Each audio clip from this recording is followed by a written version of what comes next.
Hey, Sir Jeffrey again, coming to you with our real first video from January 2016. This was a time when we used to be called the Knight Brothers, or Bros.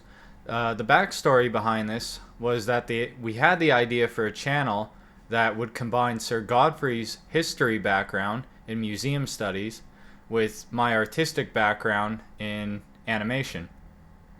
We both eventually decided the programs we were in were not a good fit for us, and that making a YouTube channel was better.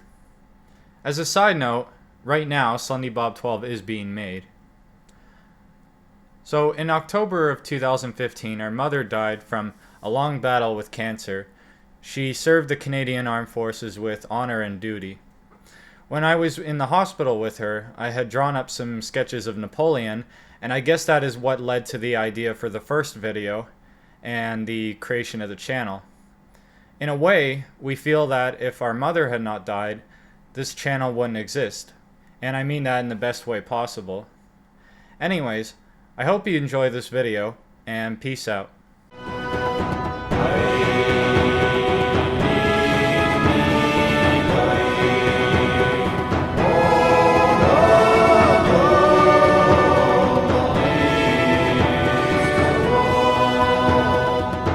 Hello ladies and gents. Today we're going to be talking about a great man from history.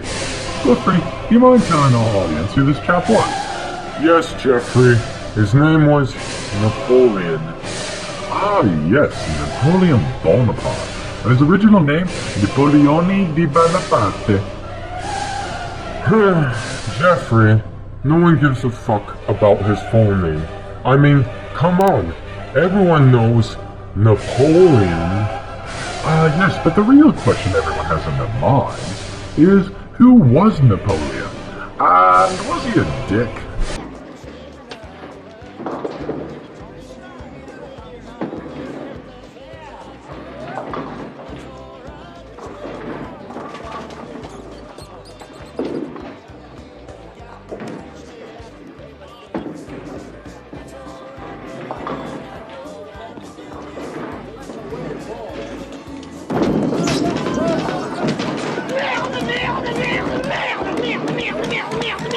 Of course he was a dick. I mean, no. He was a great man. He was way cooler than the Duke of Wellington. Well, let's start from the top, shall we? The French man Napoleon Bonaparte. Wait a minute. French? French? Fuck this shit. Hold on, Jeffrey. Napoleon may have been nationally French, but he was actually ethnically ancient Italian in origin. Really? Well then, let's talk all about Napoleon. Napoleon Bonaparte was born in 1769 in Ajaccio, Corsica, France. This was shortly after France had bought Corsica, so technically Napoleon was French.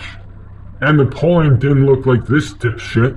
What? Are you talking about me? No. Take a look.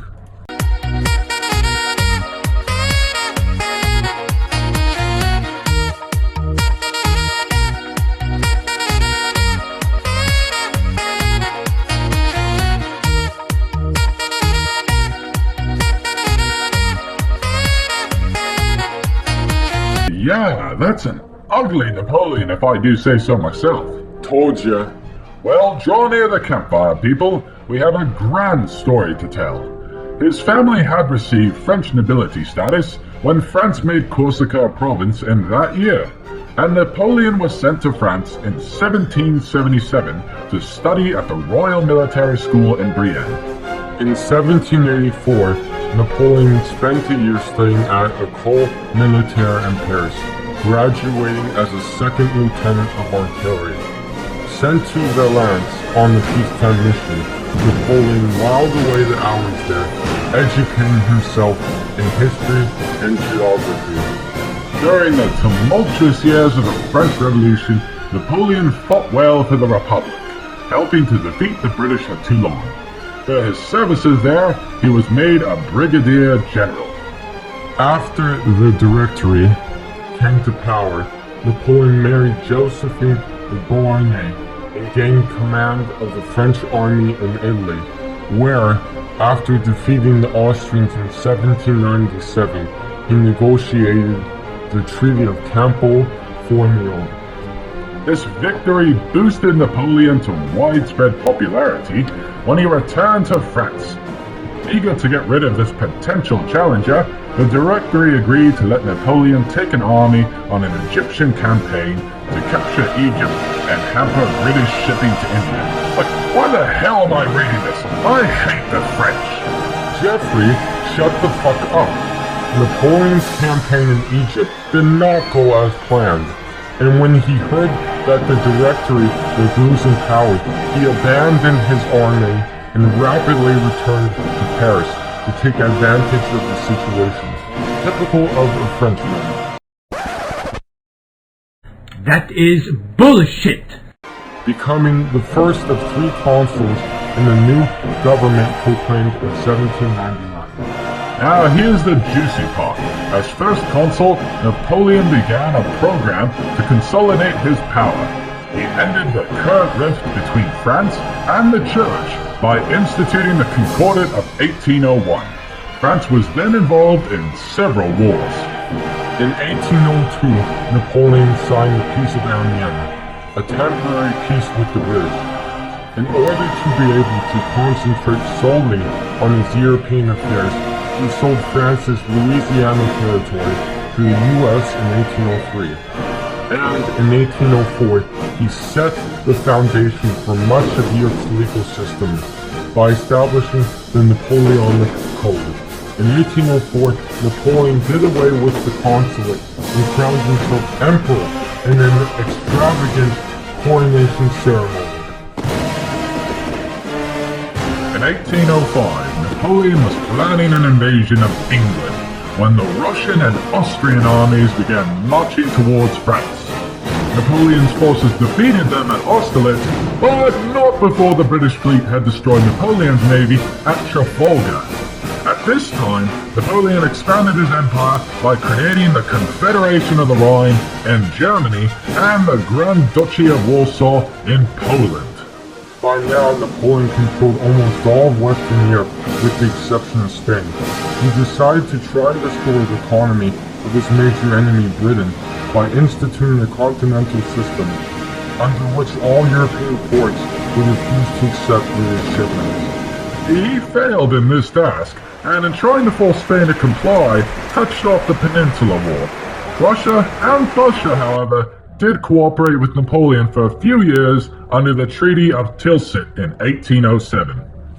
In 1812, Napoleon's Grand Army entered Russia in order to punish Alexander, but the ravages of the deadly Russian winter decimated his army. Meanwhile, affairs in France began to look unstable.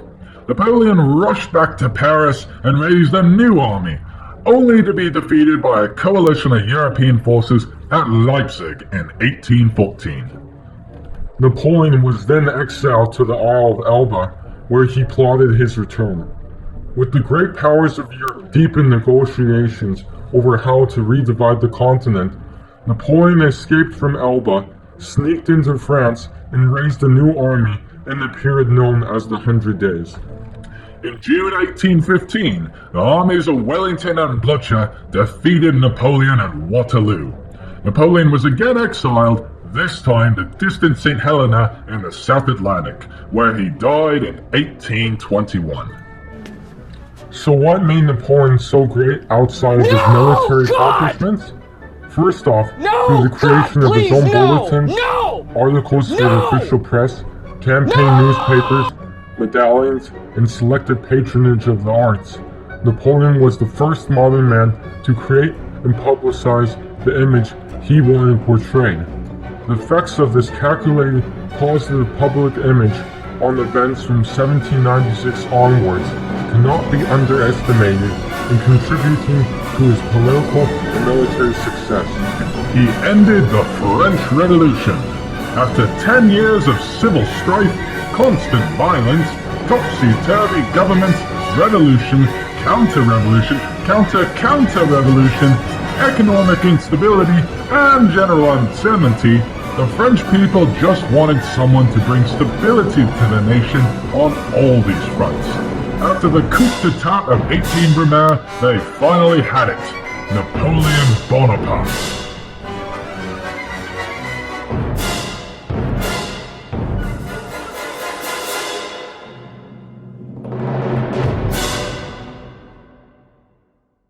There were significant civil reforms.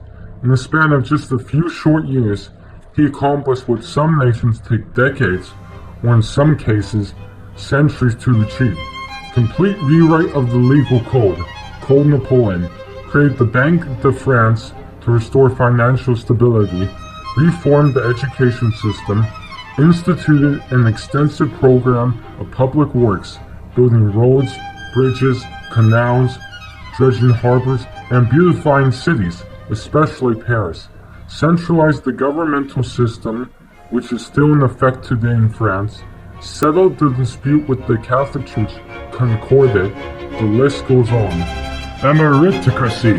He implemented the ideals of the French Revolution, égalité, by promoting and advancing people from all ranks of society, including nobles. The Legion d'honneur, the first order of merit, admitting men of any class. They were judged not by ancestry or wealth, but by military, scientific, or artistic prowess. Sowing the seeds of nationalism. The original purpose of France's declaration of war in 1792, or the First Coalition, was to sow the seeds of a free, democratic republic to those neighboring countries who were marred in their own ancient regimes. By implementing reforms, called Napoleon, reorganizing civil administrations, freeing the Jews, abolishing the discriminatory trade guilds, etc. In those realms where Napoleon had influence, he sowed the first seeds of nationalism that would eventually lead to the decline and fall of the archaic monarchies and the rise of legitimate governments. So you see, you have Napoleon partly to thank for the democracy we have today in many countries around the world. War isn't pretty, but every once in a while, good men like Napoleon come. Really, to compare him to someone like Hitler is unfair to who this man was. He wanted a world where everyone had a chance at success. Many times, when he wanted to make a difference in the world, other countries felt threatened by these changes. Napoleon was certainly ahead of his time in the way he thought and acted. So really, Napoleon wasn't a dick. Sometimes he had to make tough choices, but ultimately they were the right ones. He was born into a turbulent time when France's future seemed uncertain. I guess I like this Frenchman after all. Well, we hope you liked this little history lesson. Join us in our next episode for another take on someone else from history. Give us your thoughts. If you like this video, hit that like button and subscribe for more great content. Goodbye!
Your bones are scraped clean by the desolate wind. Your vault will now surely die, as you have.